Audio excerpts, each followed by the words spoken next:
to see you from Hong Kong. I'm last year's Kura alumni.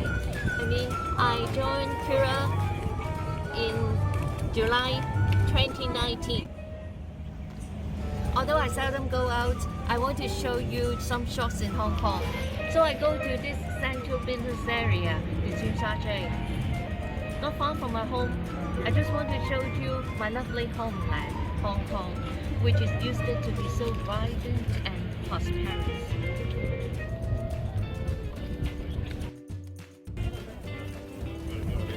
People are quite scarce in the streets. We are all wearing masks. Nearly 99%. But a lot of restaurants are full of people, but still have queues. Weather is so beautiful today. It is sunny, but very windy. 23 degrees Celsius is foggy with a lot of winds.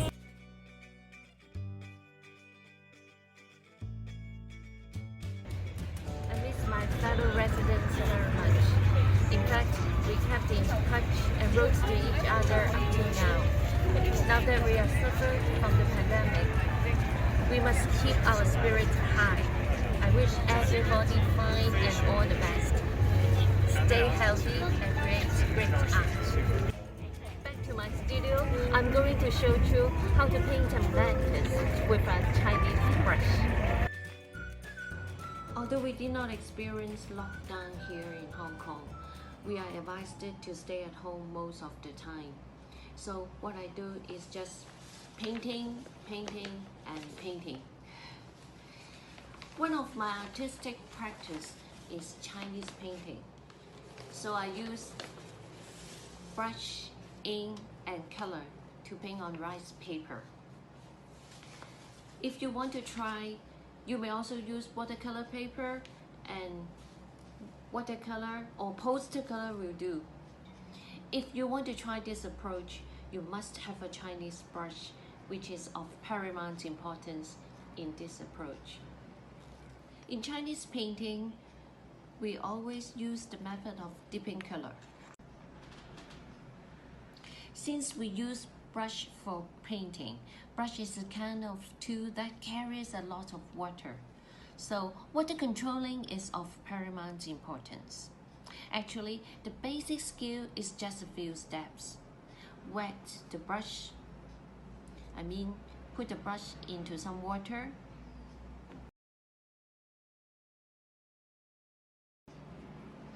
In some toilet paper. Get off the water, so we don't want too much water in the brush.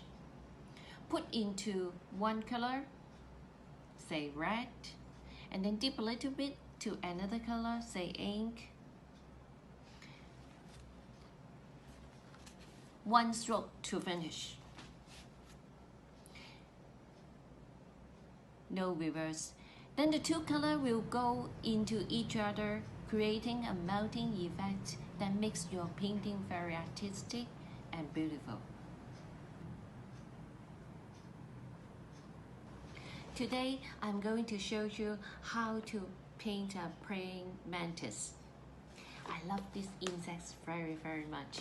I always use it to pair with my flowers.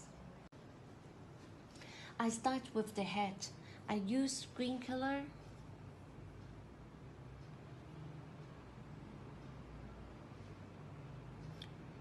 Go off the water, and a little bit orange or red. For the first few steps, don't press down too hard with your brush. Use light, smooth strokes to begin. A triangular head.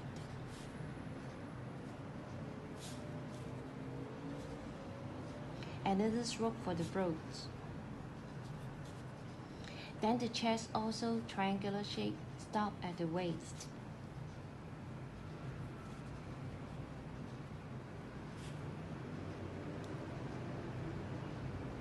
Draw two V-shaped lines to stretch out the two front arms. Add some spine on it.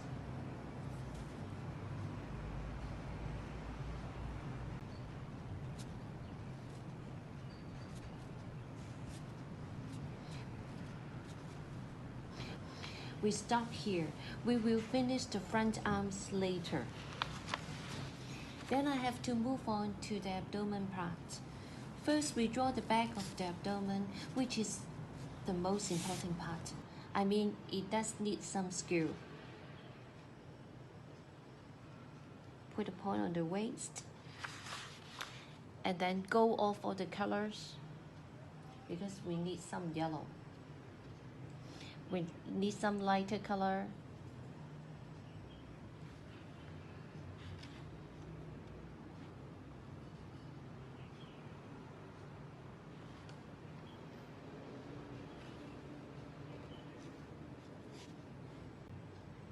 We have to apply the skill of turning your brush from one way to another. Press down hardly and quickly as you do your stroke. Just like that.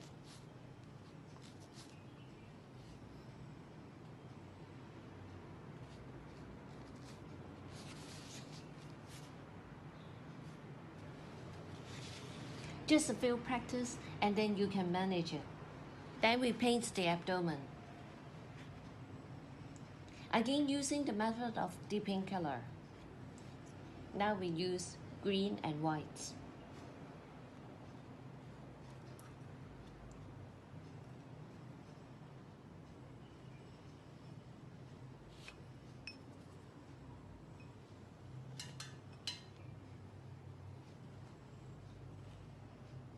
I'm using the poster color.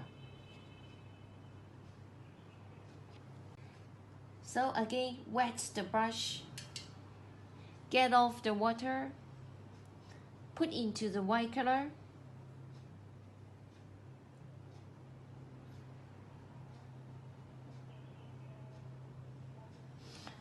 don't make the fur goes off, put into the white color and then dip into the green a little bit, and then finally you make some yellow or you make some orange or red color at the tip. So you have to turn your paper to make a good position for your stroke. Press it down.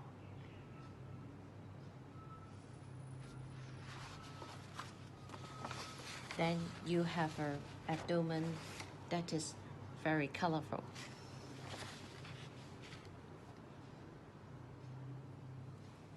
Very easy, right? In order to make it look like a sphere, we use a very thin, small brush like this. Draw some lines on the abdomen to emphasize on the sphere.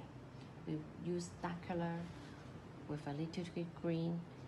Don't make it too dark.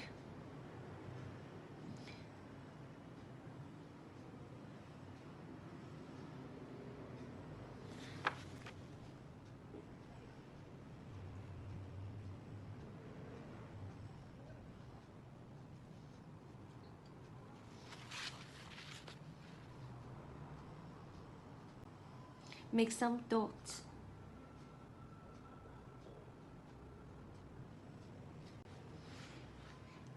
And then use the bigger brush again to put some white spots on the abdomen in between to make some highlights.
Then use a very thin small brush, draw some lines on the abdomen to emphasis on the sphere. Make some dots. Put some white in the middle to highlight. Easy, right? Continue to use the thin small brush. Make some small lines in the back to hint the texture of the wings. Please don't make it too dark. You can add color in the ink to make it lighter. Then we draw the praying mantis legs. We use the letter M to stretch out the leg. The leg is made up of segments. Press down a little bit harder with your brush as you go down. Make a little knob at the end as you might touch a branch or leaves or anything that the legs extended to lean on, so that the ink or color goes into each other. That's wonderful expression. Then the second front leg, again using another letter M for the stretching, but this time you have to draw the leg to touch the front arm. And now you can finish your front arm by touching your front leg. Finally, we draw the antenna as two long, thin lines on top of the praying mantis head. Curve the lines outward a bit. You can make the antenna longer if you like, stretching out to touch the leaves, flowers, or turning down to touch the arms. I suggest connecting everything together to make the composition more dynamic and interactive. Actually, 2 tips can help you. Every time one stroke, no reverse. Actually, you can't, since the paper have the memory of your stroke already. Keep it clean and straight. So maybe you have to practice a couple of times to be more skillful, and then you can cultivate your own angle and posture of your mantis. The second tip is connect the main part of your subject to create a sense of unity and harmony. In our Chinese ancient philosophy, we talk about the unity of the universe and mankind. When applied to art, we construct a world of lively and vividity by adding a small animals or insects in the composition. Say a bird or a snail, a dragonfly, a mantis, or even a bee. It makes the atmosphere more sentimental. It sounds like when the mantis looking the way towards the flowers, they are having some kind of communication. That is a lot of association and feelings about it. That's what we believe, our deep belief. Even little insects are part of the universe. They give a signal of life. Care about the nature, just like a mantis always looking at beautiful flowers. Although I am not in Kingsbury Garden, I'm still enjoying my priceless moment in my Chinese painting garden. Thank you very much for giving me such an opportunity. Hope you find my art interesting and inspiring. You can find some of my latest work in my Instagram account and my page. Stay healthy and all the best to all of you.